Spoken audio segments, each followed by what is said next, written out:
Hi friends, welcome to my YouTube channel Sanjay academy. कैसे हैं आप सभी लोग। आज हम लोग हिंदी का पेपर डिस्कस करने वाले, भाषा नंबर फर्स्ट, जो पेपर आपका 14 दिसंबर को आज हुआ है और हिंदी लैंग्वेज इसमें फर्स्ट है। तो चलिए अपनी क्लास को स्टार्ट करते हैं। केवल टू द पॉइंट होकर हम क्वेश्चन आंसर की बात करते हैं कि कौन सा आपका आंसर किस में सही होगा और क्यों सही होगा। तो बने रहें क्लास में लास्ट तक। पेपर अच्छा आया है, बट इसके जो 5 क्वेश्चन है पेडागोजी के, वो बहुत डिफ़िकल्ट हैं। चलिए देखते हैं।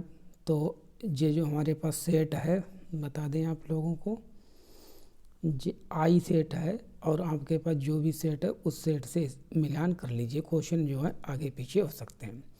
तो पहले तो जो हमको एक पैरा पढ़ना था, फिर उसके बाद हमको आंसर करने थे। तो सीधे हम आंसर पर आते हैं। चलिए आपको दिखा देंगे कि कैसे पैरा में आंसर मिल जाता है। देखिए पहला क्वेश्चन है, आनंद मार्गदर्शन के अनुसार मानसिक स्तर के परिवर्तन को कहा गया है। पैरा में क्या कहा गया, तो देखिए यहाँ पर पढ़ी, आनंद मार्गदर्शन के अनुसार मानसिक दुनिया में परिवर्तन को ज्ञान योग कहा गया है। तो इसका सीधा सा आंसर हो जाएगा हमारा 91 का दूसरा, ज्ञान योग। अंतर्निहित का समानार्थी नहीं, जो अंतर्निहित है इसके 3 समानार्थी हैं। कौन कौन से होते हैं? सन्निहित भी होता है, समाविष्ट भी होता है, समाहित भी होता है। लेकिन समायोजित करना जो है वो इसका एक समानार्थी नहीं है। मानसिक परिवर्तन कैसे होने लगे? मानसिक चिंतन करने के कारण, अपनी कमियों को दूर करने के प्रयासों के कारण परिवर्तन सतत होने वाली प्रक्रिया है मानव मन के विकास के कारण। तो मानसिक परिवर्तन कैसे होने लगे थे? तो मानसिक परिवर्तन जो थे अपनी कमियों को दूर करने के प्रयास के कारण होने लगे थे। भौतिक में मूल शब्द तथा प्रत्यय, भौतिक में मूल शब्द है भूत, भूत प्लस एक, भूत प्लस एक, ओ का हो जाएगा, ओ का हो जाएगा और वृद्धि संधि होके फिर बराबर भूत प्लस एक बराबर भौतिक। जैसे समाज प्लस एक बराबर सामाजिक और विज्ञान प्लस एक बराबर हो जाता हमारा वैज्ञानिक। उसी प्रकार से इसमें हो जाएगा भूगोल प्लस एक बराबर भौगोलिक। तो 94 का हमारा पहला सही है। ब्रह्मांडीय ऊर्जा, सीधी सी बात है, ब्रह्मांड की ऊर्जा, ब्राह्मण की ऊर्जा नहीं होगी। ये ब्राह्मण है, ये ब्रह्मांड है। मानसिक दुनिया से तात्पर्य, मानसिक दुनिया क्या होती है? मन की स्थिति, मन भावन दुनिया, मन में उठने वाले भाव। अलग अलग तरह के हमेशा व्यक्ति के मन में भाव उठते रहते, आते रहते हैं। क्वेश्चन नंबर 96, मानसिक दुनिया से तात्पर्य मन में उठने वाले भाव। आरंभिक दिनों के संदर्भ में कौन सा कथन सत्य है? जो प्रारंभिक दिन थे उस समय क्या था कि भौतिक जगत की अपेक्षा मानसिक जगत में कमियां थीं, भौतिक जगत की अपेक्षा मानसिक जगत में अधिक कमियां थीं। तो 97 का हमारा पहला हो जाएगा। अब हम बात करते हैं क्वेश्चन नंबर 98।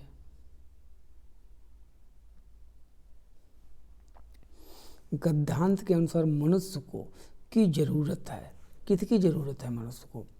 अपनी कमियों को दूर करने, अपनी क्षमताओं को उन्नत करने, ब्रह्मांडीय ऊर्जाओं की खोज करने, अपनी क्षमताओं को पहचानने। तो गद्यांश के अनुसार मनुष्य को क्या है करना चाहिए? अपनी क्षमताओं को उन्नत करने की जरूरत है। खामियां शब्द है, ये खामियां शब्द कैसा है?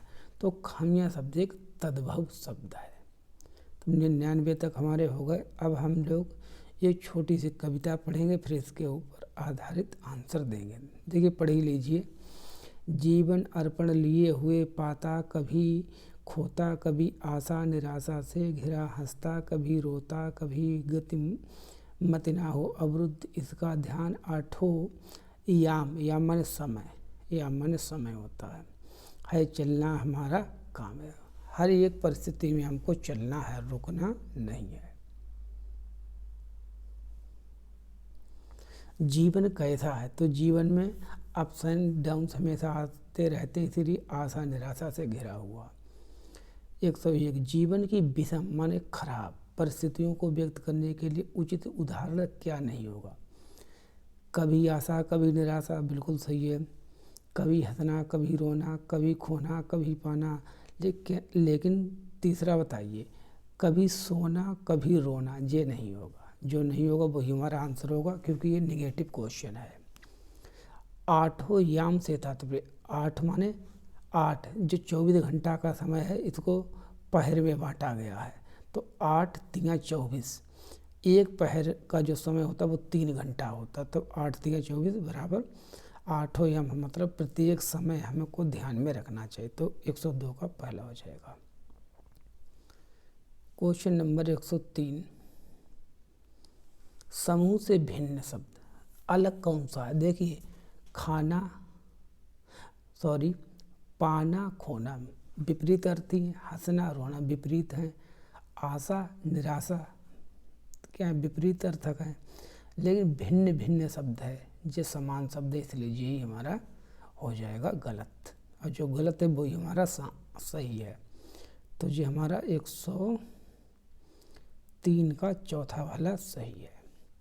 अगला, कविता के भाव के अनुसार जीवन में सदा रहते हैं गति मति आठों याम सुख दुख अपने अपने। कविता के भावानुसार जीवन में सुख दुख इसको भरिए यहाँ पर सदा रहते हैं, हमेशा सुख ना रहेगा, हमेशा दुख ना रहेगा।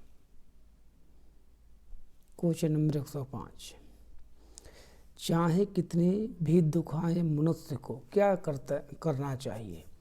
सदा मुस्कुराते रहना चाहिए, कार्य रोक देने चाहिए नहीं, कार्य करते रहना चाहिए। परिस्थितियाँ आज खराब हैं तो कल अच्छी भी होगी, यही विश्वास रखिए। इसलिए 5 का हम हो जाएगा तीसरा। उत्पादक शब्द क्या है, ये तो अच्छा क्वेश्चन है, बहुत बार पढ़ाया है, जिसको कहते हैं हम एक्टिव वोकैबुलरी। तो उत्पादक शब्द भी ये शब्द होते हैं जिन शब्दों का प्रयोग हम अपने लिखने और बोलने में आसानी से कर लेते हैं। तो 106 का दूसरा सही। देखिए, जिस क्वेश्चन के आंसर पर हमको डाउट होगा उस पर हम स्टार आपको बता देंगे, उसके लिए हमको आंसर की का वेट करना होगा। पेडागोजी वाले क्वेश्चन है 107, निम्नलिखित में से कौन सा कौशल समझ के साथ पठन का लक्षण नहीं है। 3 है। विषय वस्तु से आगे का अनुमान लगाना बिल्कुल है, घटना और विचारों के क्रम का संयोजन करना, आकलन करना, ये भी है। अब तक पढ़ी गई सामग्री का मानसिक रूप से सारांशिकरण, मतलब जो भी अभी तक हमने चीज़ पढ़ी उसके समराइज कीजिए, ये भी है। लेकिन अक्षरों और वर्णमाला पर केवल ध्यान केंद्रित करना, ये कौशल समझ के साथ पठन का लक्षण नहीं है, और जो नहीं है वही हमारा आंसर हो जाएगा। इसलिए 107 का हमारा चौथा सही है। 108, और लेंथी भी पेपर है अच्छा खासा। एक अध्यापक ने अपने विद्यार्थियों से कहा वे इस बात पर विमर्श करें कि उन्हें उसके द्वारा दिए गए अनुभव जनित, मतलब जो चीज़ हम अनुभव से सीखते हैं, प्रश्न का उत्तर किस प्रकार दिया और उस प्रश्न का उत्तर लिखते समय वे क्या और किस प्रकार सोच रहे थे। ये किसका उदाहरण है। हमने आपको एक चीज़ पढ़ाई थी, हम लोगों ने चीज़ पढ़ी थी अधिसंज्ञान, मेटाकोग्निशन। परासंज्ञान क्या था, थिंकिंग अबाउट थिंकिंग, अपने सोचने के ऊपर वो सोचना। मैंने आपसे एक क्वेश्चन पूछा, आपने फिर उस क्वेश्चन का आंसर कैसे दिया, क्यों वही आंसर दिया, ये बात हम आपसे पूछ रहे हैं। तब आप अपनी सोच को भी एक प्रकार से एनालाइज कर रहे हैं, तो इसलिए इसका आंसर हो जाएगा हमारा अधिसंज्ञान, मेटाकोग्निशन। 109, निम्नलिखित में से कौन सा द्वितीय भाषा शिक्षण के व्याकरण अनुवाद विधि का गुणधर्म नहीं है। कौन सा नहीं है। द्वितीय भाषा के व्याकरण के नियमों का अधिगम और अभ्यास, द्वितीय भाषा में सीधे ही संप्रेषण करना, उसके बाद 2 भाषाओं के व्याकरण के नियमों की तुलना करना, भाषा के प्रकारों के तनपन नियमों पर अधिक ध्यान देना, प्रथम और द्वितीय भाषा के व्याकरणिक नियमों की तुलना करना। तो देखिए, निम्नलिखित में कौन सा द्वितीय भाषा शिक्षण की नहीं है ना। तो इसमें हो जाएगा, देखिए जैसे हमको हिंदी और इंग्लिश से आपको ट्रांसलेशन कराना है, हिंदी और इंग्लिश से। अब हमको जब ट्रांसलेशन करा, सीधे आपकी फर्स्ट लैंग्वेज हिंदी है, मातृभाषा है, सेकंड लैंग्वेज इंग्लिश है। अब सीधे हम इंग्लिश में बातचीत करने लगे आपसे, मतलब कम्युनिकेशन करने लगे, उसके बाद में हम आपको व्याकरण सिखाएं तो ये कैसा रहेगा, फिर इनकी तुलना करें तो ये गलत है। पहले हमको मातृभाषा, बाद में इंग्लिश को सिखाना है। तो इसलिए 109 का हमारा दूसरा सही हो जाएगा, क्योंकि ये गलत है। 110, मानव भाषा के किस गुणधर्म के कारण मनुष्य उन चीज़ों के बारे में बोल पाते हैं जो उनके तात्कालिक समय और स्थान में मौजूद नहीं है। अगर कोई चीज़ है, ठीक है, आप उसके बारे में कुछ भी नहीं जानते हैं, ना उसका नाम जानते हैं, ठीक है, तब आपके सामने कोई रखी तो आप नाम में क्या रखा, जैसे विलियम शेक्सपियर ने कहा कि नाम बदलने से वस्तु के गुण नहीं बदल जाते हैं। आज अगर पेन है, ठीक है, अगर पेन को हम कल लाठी कहने लगते, जब नामकरण किया गया तो आज इसका नाम लाठी चलता होगा, काम तो यही करता। तो नाम, तो भाषा एक हम आपने पढ़ा होगा, लैंग्वेज इज ए आर्बिट्ररी, जो भाषा होती है वो यादृच्छिक होती है, किसी भी चीज़ को नाम हम अपने हिसाब से देते हैं, तो इसलिए जो है मौजूद नहीं है। तो इसका संरचना, निर्भरता, वियोजन, सामग्री, डिस्क्रिप्टिवनेस, तो इसका हो जाएगा हमारा डिस्प्लेसमेंट। 110 का 4, निम्नलिखित में से किसके द्वारा भाषा अर्जन उपकरण की अवधारणा की व्याख्या नहीं की गई है, किसके द्वारा नहीं की गई है?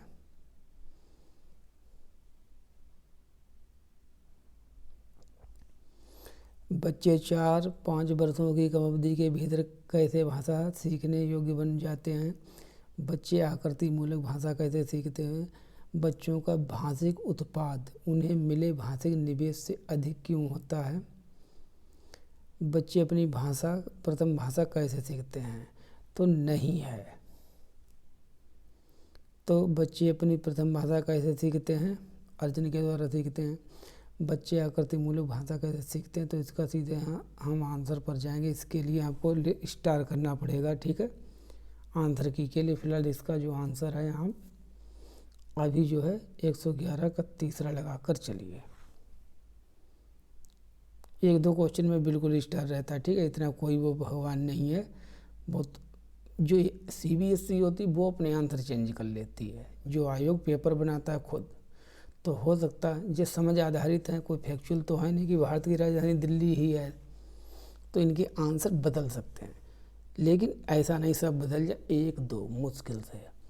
निम्नलिखित में से कौन सा भाषा और बोलियों के बारे में सही से है? तो भाषा क्या है, बोली क्या है? अब हिंदी भाषा है, हिंदी जैसे है भाषा। हिंदी उत्तर प्रदेश में भी बोली जाती, बिहार में भी बोली जाती, लेकिन उत्तर प्रदेश वाले जो हिंदी बोलते हैं और जो बिहार वाले हिंदी बोलते हैं, बहुत फ़र्क होता है दोनों की हिंदी भाषा, ठीक है। तो बोली क्या है, भाषा का एक भाग है, और तो इसलिए हमारा कौन सा सही है, इसमें हो जाएगा भाषाओं में साहित्य लिखा परंतु निर्वहन करती भाषा बोली में सुप्रभाषित भाषिक अंतर, तो ये हो जाएगा 112 का पहला। भाषाएं और बोलियों की भाषिक रूप से भिन्न भिन्न होती परंतु भौगोलिक रूप से एक समान है। 113, निम्नलिखित में से कौन सा अक्षर और वर्णमाला के स्थान पर शब्दों और लघुकथा सामग्री के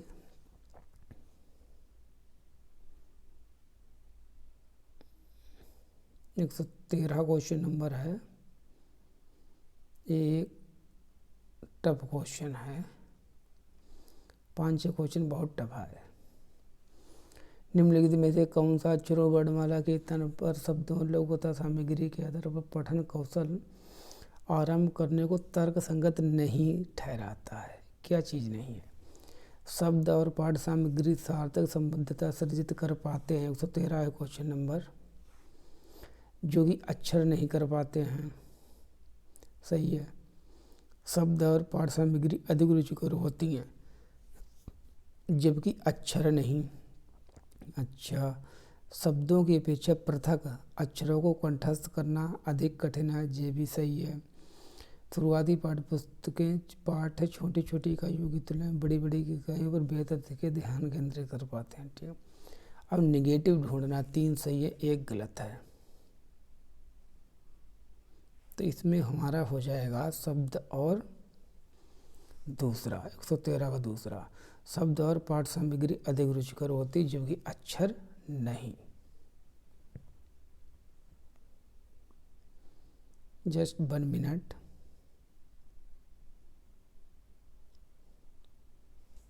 एक 113 का हमारा हो जाएगा इसमें शब्द और पाठ सामग्री बिल्कुल करना अधिक कठिन शब्दों की अपेक्षा पृथक अक्षरों को। तो इस पर भी आप स्टार लगा लीजिए भाई, आंसर की तक वेट कीजिए। फिलहाल इसका भी हम 113 का तीसरा लगाकर चल रहे हैं। तो 2 क्वेश्चन हमारे स्टार वाले हो गए। 2 क्वेश्चन आते हैं ऐसे। मातृभाषा आधारित बहुभाषावाद कहता है कि बच्चों की जो पढ़ाई है उनकी मातृभाषा में या होम लैंग्वेज में, घर की भाषा में शुरू करनी चाहिए। इसलिए 114 का चौथा। निम्नलिखित में से स्टीफन क्रिएशन की अभिकल्पना द्वितीय भाषा का अधिगम का सिद्धांत अगर आपने पढ़ा हो तब में कौन सा वाइगोत्स्की के ZPD के समय, इसमें इन्होंने 5 अभिकल्पनाएं दी हैं। इसमें एक है I+1 इनपुट हाइपोथेसिस है। इसका मतलब है सीखने का दायरा जिसमें बच्चा सीख सकता है उस प्रकार का उसको टास्क दीजिए। इसलिए 115 का 4 हो जाएगा इनपुट हाइपोथेसिस। लेनिन क्यूमिन की अंतर्निर्भरता परिकल्पना के अनुसार निम्नलिखित में से कौन सी एक दूसरे पर पारस्परिक रूप से निर्भर है। तो इसका आंसर हमारा है प्रथम और द्वितीय भाषा में संज्ञानात्मक अकादमिक निपुणता। एक चीज़ मैंने आपको बहुत बार पढ़ाई थी, विक्स और कल्प, ये हमेशा पूछी जाती है। CALP विक्स का मतलब बेसिक इंटरपर्सनल कम्युनिकेशन और CLP कल्प का मतलब कोग्निटिव एकेडमिक लैंग्वेज। तो ये चीज़ें थी ली क्यूमिन ने ही दी थी। 116 का पहला। 117 पाठ सामग्री बोधगम्यता के संबंध में निम्न कौन सा गलत। बोधगम्यता का मतलब समझना, तो 3 सही हैं। तो गलत कौन सा है। स्कीमिंग में गहराई से पठन किया जाता है जबकि स्कैनिंग में सरसरी, उल्टा लिखा है। स्कीमिंग में क्या होता है, सरसरी तौर पर पढ़ते हैं, स्कैनिंग में गहराई से। तो 117 का पहला हो जाएगा। जब बच्चे अपने आसपास के परिवेश की वस्तुओं, घटना, अवधारणाओं के बारे में पूछना आरंभ कर देते हैं, कौन सा प्रकार अधिक प्रयोग में लाया जाता है। अपने आप जब वो काम शुरू करते हैं तो उसको हो जाएगा खोजबीन परख। 119 एक समुदाय विशेष के बोलने चालने के तरीकों में देखा गया कि 2 भिन्न भिन्न सामाजिक आर्थिक समूह के लोग 21 को भिन्न भिन्न तरीके से उच्चारित करते हैं। किसी प्रकार का उदाहरण है, समाज एक ही सोसाइटी है, उसमें कुछ पढ़े लिखे लोग हैं वो शुद्ध सही बोलते हैं शब्द, ठीक है, और कुछ अनपढ़ टाइप के लोग वो अलग प्रकार से बोलते तो हैं, तो एक ही जगह के रहने वाले। तो इनकी क्या है, सामाजिक भाषिक चर माने बदलने वाला। बीरा 7 माह की शिशु है। ये तो हमने अभी परसों वाले ही दिन जो हिंदी की क्लास की थी उसमें जो क्वेश्चन किया था, बस यहाँ पर बीरा की जगह नाम अलग था। 7 माह की शिशु है। अब कुछ इस तरह की आवाज़ निकल जिसमें स्वर और व्यंजन मिश्रित हैं, वह किस रूप से संप्रेषित कर रही है, तो इसको कहते हैं बेबलिंकनम। देखिए 6 से 7 का माह का बच्चा स्वर और व्यंजन ध्वनियाँ बुलाकर बोलने लगता है, जैसे माँ माँ, पा, चा, ना। और इससे छोटा जब बच्चा होता है, लगे वो 4 से 5 सप्ताह का, तो वो कुइंग करता है, केवल स्वर ध्वनियाँ निकलने लगता है, जैसे इस प्रकार की PQ ऐसे वगैरह CC वगैरह करता है, तो उसको कुइंग कहते हैं। तो इसका जो आंसर हो जाएगा 120 का हो जाएगा हमारा पहला। तो इसमें हमने 2 क्वेश्चन जो हैं वो स्टार में रखे हुए हैं, ठीक है, और ज़्यादा आंसर आपके चेंज होने वाले नहीं है। चलिए वीडियो को यहीं पर कंप्लीट करते हैं। अगर नया है तो चैनल को प्लीज़ सब्सक्राइब करें। Thank you so much.